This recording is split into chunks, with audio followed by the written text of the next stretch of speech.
What's up, guys? Welcome back to the channel. I'm currently in my hometown of Meredith, New Hampshire, on our way back from St. John, New Brunswick, Canada, from Complex Union with the Auto Union in 700. And not only did I want to spend a short week here to visit family, my father and I are up to something, and it involves the bus. So right now we are driving about an hour and a half south, close to the Massachusetts border, to look at something very vital for the bus. Now the thumbnail might give away exactly what we're doing, but let's just get on the road and we'll show you guys what we're doing, because this insanity just hasn't stopped yet. So welcome back. We're doing bus stuff. Let's go. All right, guys, so you asked for more content with my dad, and here he is. So it's more bus related stuff. I currently live about 1,000 miles south in Chattanooga, Tennessee. Now this is where we brought the bus. And if you're new to the channel, go back and watch the bus episode because it's crazy. Spur of the moment, bought a 1946 flexible Clipper out in western Kansas on the Colorado border on a cross-country drive home from the Overcrest Rally in Utah. Then my father and I drove all the way out there and trailered it back. Now that's an hour-long episode. It's crazy. Go watch it. A few weeks after we got back with the bus and brainstorming some modern power plant ideas with my dad and kind of trying to figure out what route we wanted to go, other than bagging it and body dropping it, which is happening. That's the whole point of this project. But we want to put a modern power plant in it as well, so it's nice to drive down the road. Well, shortly after I flew home to Tennessee, my father found a pretty good candidate, and he's already gone to look at it, so he knows what we're looking at. And I'm going down right now to possibly shake hands with the guy. But we found an RV. I think it's going to be a good jump start for the whole project. It's going to give us the parts we need, and there's nothing like having a donor vehicle parked right next to the one you're working on. Got all the brackets, wiring, whatever you need right there. It's going to be good. I feel so bad. His yard is just... There's a bus there now. There might be a motorhome there next.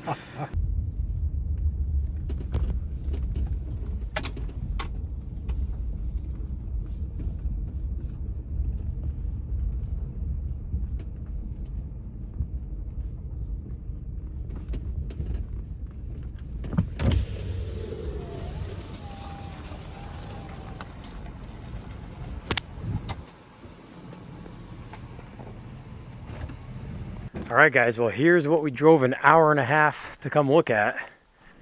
A 1993 Fleetwood Bounder pusher. But the key part of this whole thing is it's got a Cummins in it. And that was the overall plan for the bus originally, was to put a Cummins pusher setup in it out of a more modern motorhome. And that's exactly what this is. The Facebook Marketplace listing shows it running and moving, which is great. But now there's a fuel line leak in it. Well, it's definitely Cummins, but we're just not sure if it's the 5.9 or the 8.3. We've kind of been crawling underneath to try to find some numbers. It also takes some measurements as to how long the whole drivetrain is compared to the drivetrain in the bus. The interior of this thing is just roached. There's like mold everywhere and just mouse dwelling for decades. But it's an Oshkosh chassis. It's obvious they used Ford OBS parts. This is an OBS steering wheel, same one I've got in my 95. It's all Ford steering column. They put the Oshkosh logo in it though. It's an automatic, obviously. None of these things were manuals. But really nothing in here would be anything I would use. It's cool that it's got 2 AC units, but I don't know if I'd cut any holes in the roof of my bus or not. I think it only has one. Oh yeah, it is one, I thought he said 2, but that's the only one in the ceiling. unless the truck itself has AC. Oh yeah, it's probably second unit. Yeah. Because this here only blows out of this. Right. Yeah, and there's an AC pump on the motor back there. Yeah. All right, well, the guy didn't show up. He's down at his shop or something, but we just got on the phone with him and struck a deal. So we're going to go down there now and finalize everything and call my father's friend's towing company and see if they're able to come down here tomorrow to get this thing out of here. Yeah, so from all the measurements we took, we feel like this will work. We're gonna have to heavily customize a lot of stuff. The flexible is a unibody bus, and the whole idea would be to use this frame under it, shorten it a little bit because the wheelbase is a little bit longer on the bounder, and ultimately set the bus body down over it. Let's go get this deal done, and we'll see about getting this thing hauled all the way back up to Meredith. All right, guys, next day, we've driven back down here to Brookline, New Hampshire. It's another hour and a half each way, but I've bought the bounder. I've done it. And we took some measurements on the bus last night, and we'll show you guys once we get home with it. There's some reasons for concern for some measurements, but stuff that we might still be able to work around. We're here first. We've got some friends coming down with a heavy duty tow truck. They're kind of following us down to tow it back to Meredith. But right now what we're doing is we're gonna pull it out of this tight area out into the road. So we're gonna use my dad's truck and yeah, pull this thing out. But we've done it, boys. We bought a 34 footer, 34? 34, 35. 34, 35 foot motorhome.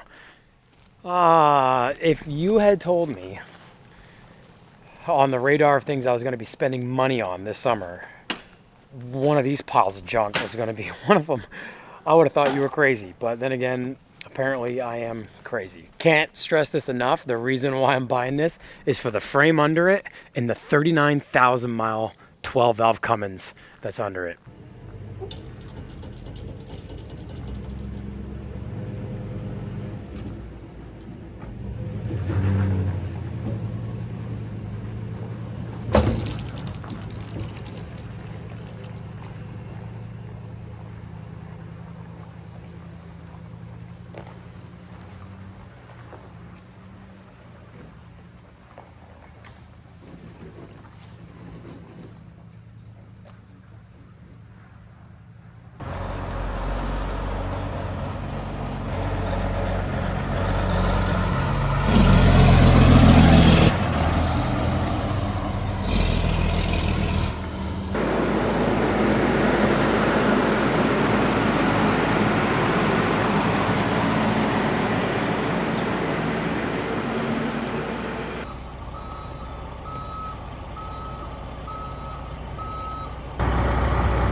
All right, we're just about ready to roll.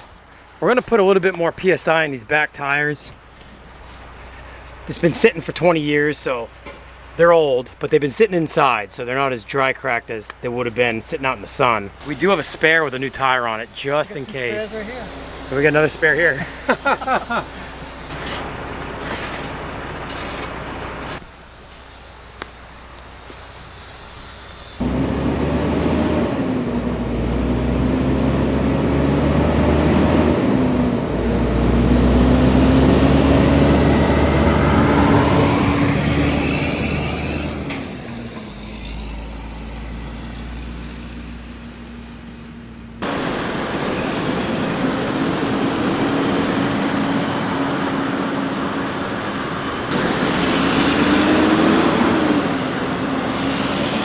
All right, we're on the road. Let's hope that those tires just hang on for the whole trip up. That's it. That's all we got to worry about.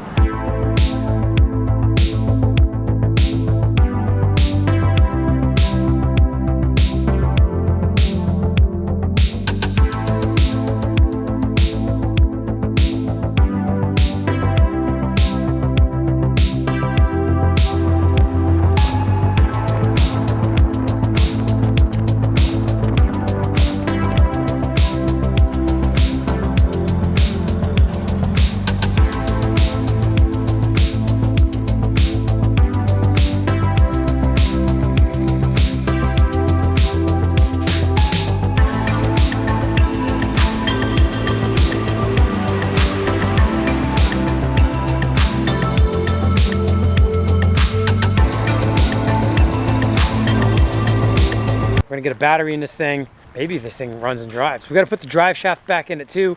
We pulled the drive shaft out so we can tow it. So we gotta crawl back up under there and yeah, get the drive shaft in, see if this thing will start.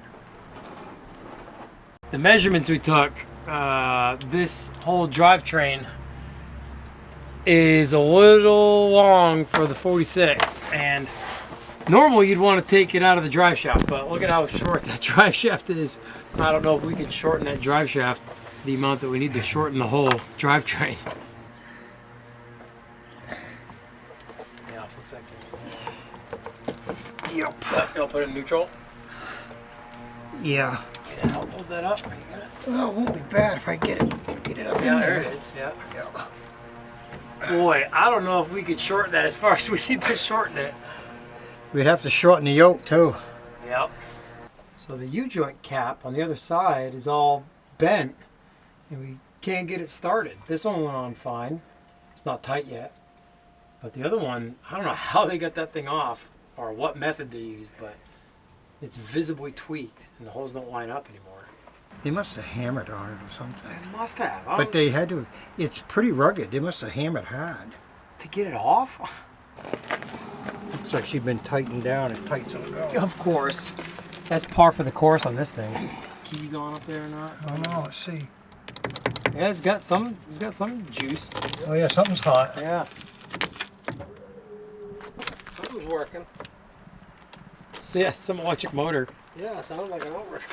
Sounded like it was on the passenger side. Oh, the stairs.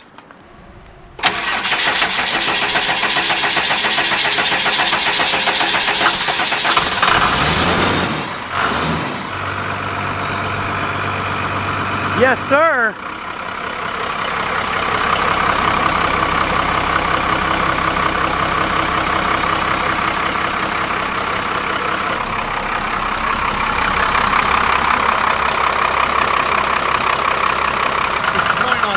Gas, I'm sure. Bad fuel. Yeah, that fuel's 20 years old in that tank. Yeah. Fuel filters are probably all clogged up. Right up. Yeah. Yeah, the fuel filters are probably gagged up. You got it right to the carpet? Yep. Yeah. All right, well, we had it running for a few minutes, but we got a big fuel leak underneath, so the guy I bought it from said it had a return line leak, but it's acting like it's a send line. It might be sucking air now, so.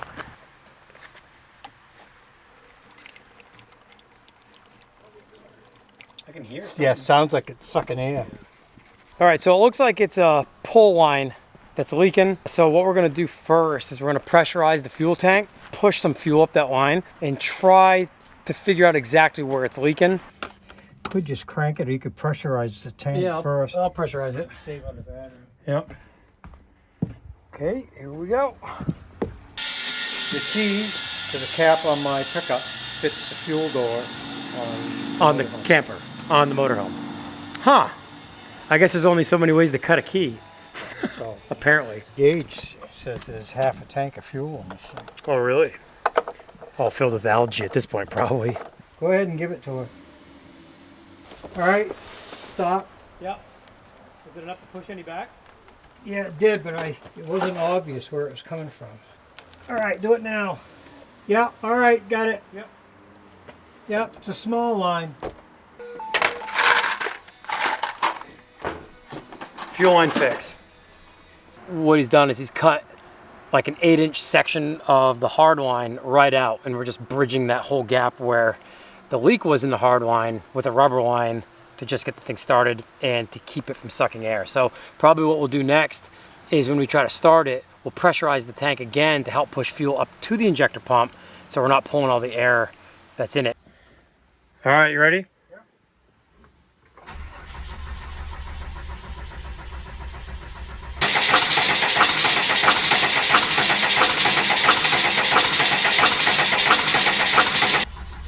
No! Losing juice.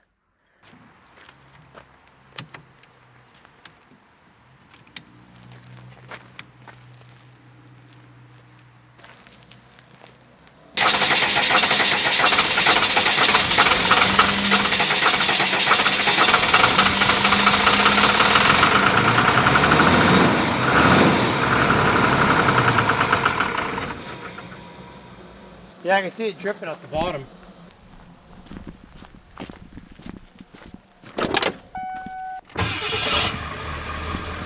All right, so we have two new leaks in the same feed line all the way up, and our only local parts store closes in about 8 minutes. So we're gonna run into town and buy a spool of 5/16 fuel line so we can just bypass the entire hard line, get this thing started, and maybe drive it around the yard. All right, well, we got the Napa in time. Got 5 feet of rubber line. My father has some hard line laying around just to kind of bridge some gaps. And the union. Oh yeah. We don't need to be doing this right now, but it will be nice being able to just turn that truck on and be able to move it around the yard.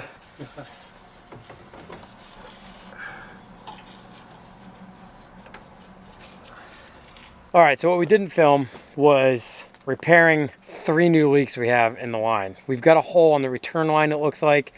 That one's in like an elbow at a fitting, so that's just gonna leak for now. 5 feet of rubber line that we just bought. My dad had like 6 or 7 feet worth of hard line with some unions. And we've bypassed the whole old line all the way up. So about to pressurize the tank. He's inside, he's at the bleeder. We'll try to get as much fuel up to the injection pump as we can, or to the fuel filter. Then we'll crank it, or hopefully starting it, and we can move it around the yard and it'll stay idling. So we'll see.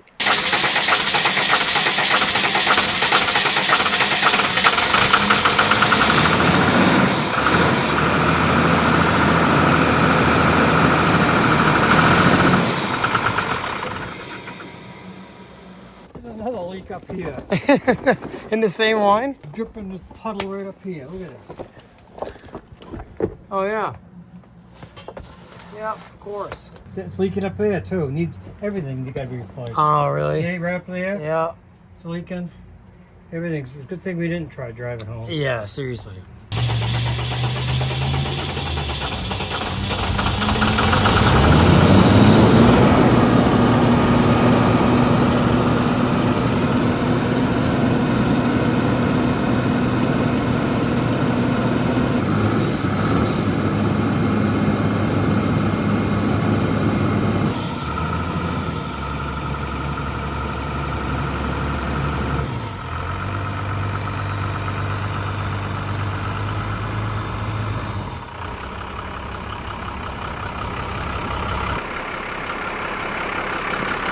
Well, it randomly started. Yeah.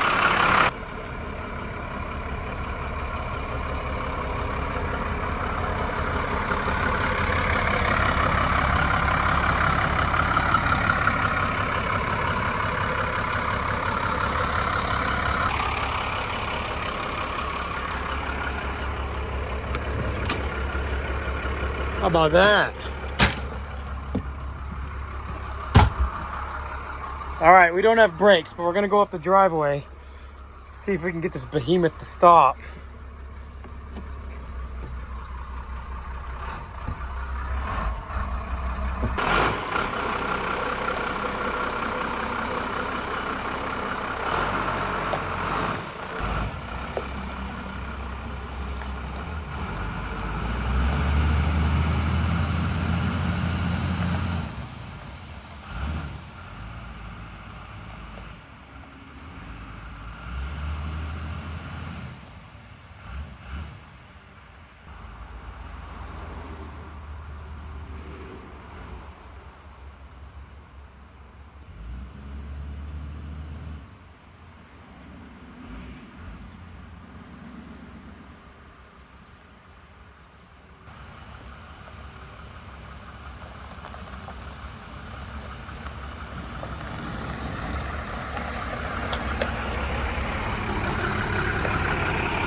It's crazy driving this with no brakes.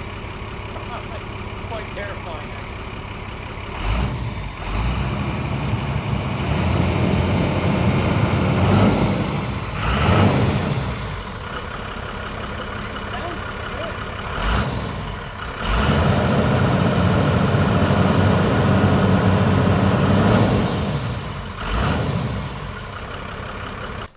Well, it runs.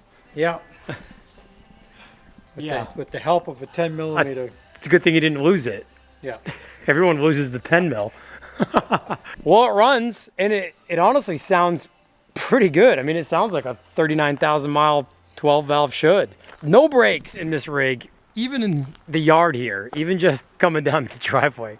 Is quite terrifying. I mean, we still got a fuel leak in the back. We're not trying to go down the road with it, but just wanted to get the thing running, hear it run for myself. I still can't believe I own this giant brick. The Allison works, reverse works. I mean, we didn't drive it enough to hear it go through gears, but reverse works, drive works. Not bad for a 20-year slumber. Yeah. Yeah, 2005 was the last registration year. Who knows if it was even driven in 05. Oil super clean in it. We checked the oil, and oil super clean. 40,000 mile Cummins. Yeah. Crazy. All right, guys, next day, gonna talk a little bit about the plans for the flexible clipper with this Oshkosh chassis under the Fleetwood Bounder. So here we have my 1946 flexible clipper built in Loudonville, Ohio. Now they only built a few thousand of these things, to my knowledge, and they're incredibly rare. And yes, we're gonna bag it, we're gonna body drop it, and it's going to be a walk-in Ludwick's Garage mobile merch store. That's the overall plan. It's got a rear door, it's got a front door, you can have traffic flow. There's even a door on the driver's side halfway down, which only has an interior handle. So there's some options for getting people in and out of this thing. It's just an incredible bus.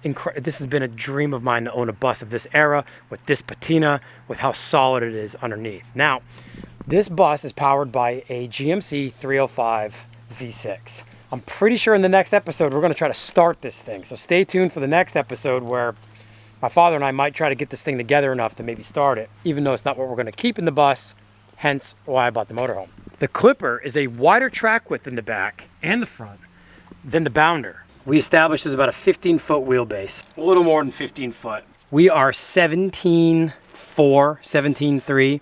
So we basically have to shorten this Oshkosh chassis by 2 feet. All right, so the last thing we'll show you guys, and we already kind of took these measurements when we were out at the motorhome before I bought it. Center of the rear hub to the back of the Cummins, technically the front of the Cummins. It's longer than what we have in the bus, and we knew it was gonna be a little bit longer, but not as much as it actually is. Now, I still wanted to buy this because I knew that this was crucial to have. 98.5 inches to the back of the crank pulley. That's rear motor mount.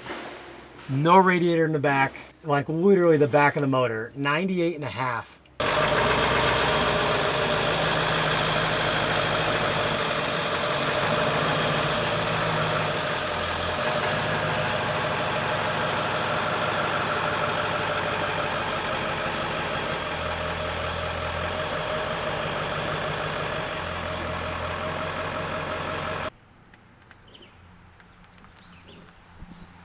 All right, guys, we are pretty short, but we've got about 93 to the back of this lip, which is right there.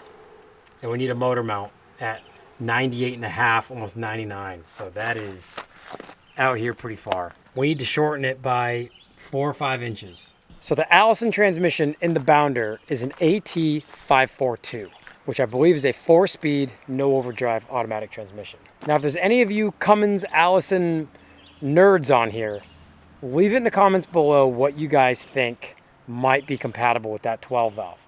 So that's a 5.9 12 valve, it's a 93. Now we can take a little bit out of that drive shaft, but that drive shaft is pretty short and we need as much spline engagement as possible to be safe.